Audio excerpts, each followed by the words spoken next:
असे सर्व विकास आघाडीचे ज्येष्ठ नेते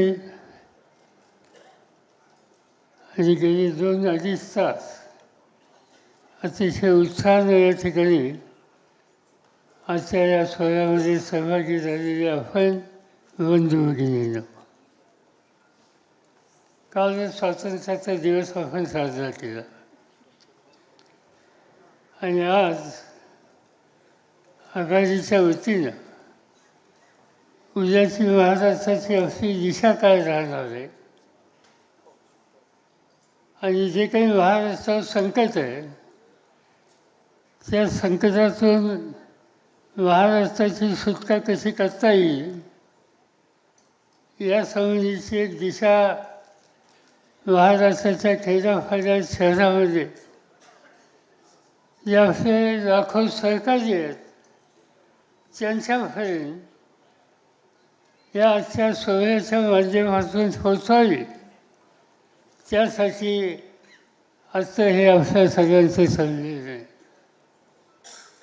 अनेक सहकारी मित्रांची वाटणी झाली आणि प्रत्येकानं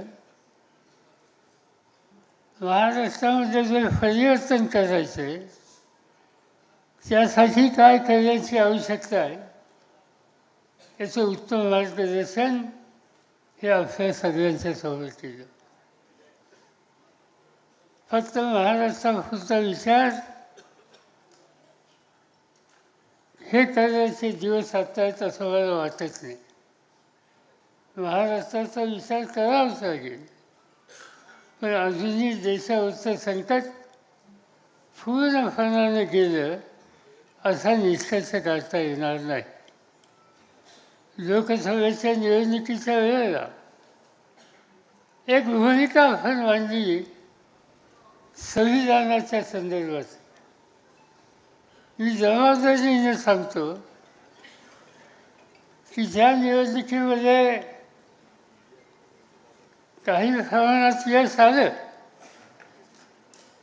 पण याचा अर्थ संविधानावरचं जे संकट आहे ते पूर्णपणाने गेलं असा निष्कर्ष काढण्याचे दिवस नाही आहेत. आणि त्याचं प्रामुख्यानं कारण आज देशाची सूत्र ज्यांच्या हातामध्ये आहेत त्यांचा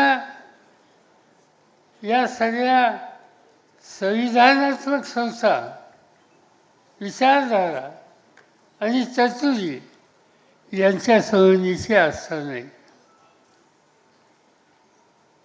आज देशाच्या पार्लमेंटमध्ये आम्ही बघतो की देशाचे प्रधानमंत्री या पार्लमेंटची प्रतिष्ठा किती ठेवतात. राज्यसभेचे काही सदस्य या ठिकाणी व्यासपीठावर आहेत आणि ते सांगतील तुम्हाला. हल्ली राज्यसभेचं लोकसभेचं अधिवेशन झालं. या लोकसभेच्या किंवा राज्यसभेच्या अधिवेशनामध्ये देशाचे प्रधानमंत्री एक दिवससुद्धा सदनामध्ये आले नाही. त्या सदनाची किंमत, त्याची प्रतिष्ठा, याचं महत्त्व, याच्याकडे जिंकून न बघण्याची भूमिका आजची राज्यकर्त्यांची आहे. आणि त्याची प्रचिती आम्ही जे लोक लोकसभे किंवा राज्यसभेमध्ये आहोत त्यांना पुन्हा पुन्हा बघायला मिळते. आज काही इन्स्टिट्यूशन्स आहेत, संस्था आहेत, सत्ताधारी पक्ष, विरोधी पक्ष. देशाचे प्रधानमंत्री इन्स्टिट्यूशन आहे, देशाचे विरोधी पक्ष नेते ही इन्स्टिट्यूशन आहे. प्रधानमंत्र्याची प्रतिष्ठा ही देशाने ठेवली पाहिजे, तसंच विरोधी पक्ष नेत्याची प्रतिष्ठा याचा उल्लेख नानाभाऊंनी आपल्या भाषणात केला, ती सुद्धा तितक्याच महत्त्वाची. त्यांनी उल्लेख केला कालच्या 15 ऑगस्टला. विरोधी पक्ष नेते 5व्या ओळीत बसवले. मी स्वतः विरोधी पक्ष नेता होतो अटल बिहारी यांचं सरकार होतं. आणि मला आठवतं आहे की या सोहळ्यामध्ये माझी बैठकीची सुविधा कॅबिनेट मिनिस्टरांच्या बरोबरची होती. मला आठवतं आहे मनमोहन सिंग प्रधानमंत्री होते, सुषमा स्वराज या विरोधी पक्ष नेत्या होत्या. आणि याच 15 ऑगस्टच्या कार्यक्रमामध्ये कॅबिनेट मंत्र्यांच्या लाईनमध्ये सुषमाजीसुद्धा बसलेल्या होत्या. याचा अर्थ व्यक्तीचा प्रश्न नाही, या संस्थांची प्रतिष्ठा. ही इन्स्टिट्यूशन आहे, लोकशाहीची इन्स्टिट्यूशन आहे आणि त्याचा सन्मान ही करण्याची जबाबदारी कुठल्याही राज्यकर्त्यांच्यावर असते. आणि त्यामुळं त्यांच्याकडून खरगे किंवा राहुल गांधी यांची प्रतिष्ठा राखली जाईल अशी अपेक्षा जर ठेवली तर ती त्यांच्याकडून गेली नाही. आणि त्याचं महत्त्वाचं कारण या लोकशाहीच्या संस्थांच्यावर पद्धतीच्यावर यत्किंचित विश्वास नसलेले राज्यकर्ते आज देशाच्या सत्तास्थानी बसले. आणि त्यामुळं आपण अतिशय जागरूक राहण्याची गरज आहे. महाराष्ट्र सरकारच्या संबंधीची निवडणूक आज आता 2 महिन्यात आपण जाणार आहोत. मगाशी कोणतं सांगितलं 3 महिने. 3 महिने खरं नाही, आपल्याला त्याहीपेक्षा कमी दिवस आहेत.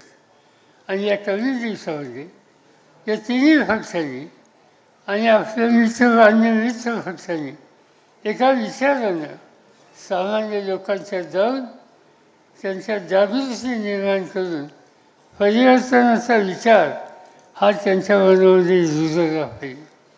महाराष्ट्राचं चित्र बदलायचं असेल तर इथलं सरकार बदलल्याशिवाय गत्यंतर नाही. एक कलमी कार्यक्रम महाराष्ट्राचं सरकार बदलणं, चुकीच्या लोकांच्या हातातली सत्ता काढणं, ती सत्ता चुकीच्या पद्धतीने किती वापरली जातात अनेक उदाहरणं सांगता येतील. मी बाळासाहेब थोरात असतील, जयंतराव पाटील असतील किंवा शिवसेनेचे विधानसभेचे नेते असतील, यांना धन्यवाद देऊ इच्छितो की त्यांनी एक गोष्ट फार चांगली केली. आजच्या सरकारने एक नवीन कायदा महाराष्ट्रात आणण्याचा निर्णय हा घेतलेला होता. आणि तो कायद्याचं नाव जनसुरक्षा कायदा. तो कायदा विधिमंडळामध्ये इंट्रोड्यूस केला. आमच्या सगळ्या या नेत्यांनी, मुख्यमंत्री आणि सभाध्यक्ष यांच्याकडे आग्रह केला की हा कायदा आता थांबवून द्यावा. आपल्या लोकांच्या जागरूकतेमुळे तो कायदा आता थांबला आहे. काय कायदा? कायदा असा आहे की त्या कायद्याने तुम्ही एकट्याने रस्त्यावर कुठेही निदर्शनं करायचं ठरवलं तर तुम्हाला अटक करून 5 ते 7 वर्ष तुरुंगात ठेवण्याचा अधिकार आहे. साधं निदर्शन केले ते, एक माणूस असो, 10 माणूस असो, 25 लोक असो, त्यांनी निदर्शनं केली तरी हा निकाल, त्याची तरतूद आजच्या या कायद्यामध्ये केली. आणि अशा अनेक तरतुदी आहेत की त्या तरतुदीमध्ये मूलभूत अधिकार हा उद्ध्वस्त करण्याची भूमिका आजच्या राज्यकर्त्यांनी केलेली होती. विरोधी पक्ष जागरूक होता आणि सभापतींनी, अध्यक्षांनी त्यांचं म्हणणं ऐकलं आणि तात्पुरता हा कायदा सध्या थांबवलेला आहे. अशा अनेक गोष्टी आहेत की ज्या गोष्टीसाठी सत्तेचा गैरवापर हे सूत्र आजच्या भाजपच्या राज्यकर्त्यांचं आहे. आणि यापासून महाराष्ट्राची सुटका करून घेणं हेच एक महत्त्वाचं काम, एक आव्हान आपल्या सगळ्यांच्या समोर आहे. आणि त्यामुळं मी एवढंच सांगू इच्छितो, निवडणुकीला सामोरं जायचं आहे, एकजुटीने यश मिळवायचं आहे, सरकार बदलायचं आहे. आम्ही तुम्हाला एक खात्री देऊ शकतो की आम्ही तिघही, म्हणजे राष्ट्रवादीचे असतील, काँग्रेसचे असतील, शिवसेनेचे असतील, डावे आणि उजवे कम्युनिस्ट पार्टीचे असतील, भारतीय शेतकरी कामगार पक्ष समाजवादी पक्ष याच्यात हे सहकारी असतील, या सगळ्यांना सन्मानाबरोबर घेऊन एक सामुदायिक चित्र महाराष्ट्राच्या जनतेच्या सोबत ठेवू, निवडणुकीला एका विचाराने जाऊ आणि जो उमेदवार असेल आघाडीचा तो यशस्वी करण्याच्यासाठी आम्हाला सगळ्यांच्याकडून प्रयत्न केले जातील. त्या प्रयत्नामध्ये तुम्हाला सगळ्यांचा हातभार हवा आहे एवढंच या ठिकाणी सांगतो. जे 100% आपलं आहे, फक्त ही एकजूट आणि त्यासाठी पर्यंत कष्ट ही करण्याची तयारी तुम्ही ठेवा एवढंच या ठिकाणी सांगतो आणि आपल्या सगळ्यांची रजा घेतो. देश विदेशातील प्रत्येक घडामोडींचे लाईव्ह अपडेट मिळवण्यासाठी आता साम टीव्हीच्या सर्व सोशल मीडिया प्लॅटफॉर्मला लाईक, फॉलो आणि सबस्क्राईब करा. तसंच सर्व नोटिफिकेशनसाठी बेल आयकॉन प्रेस करायला विसरू नका.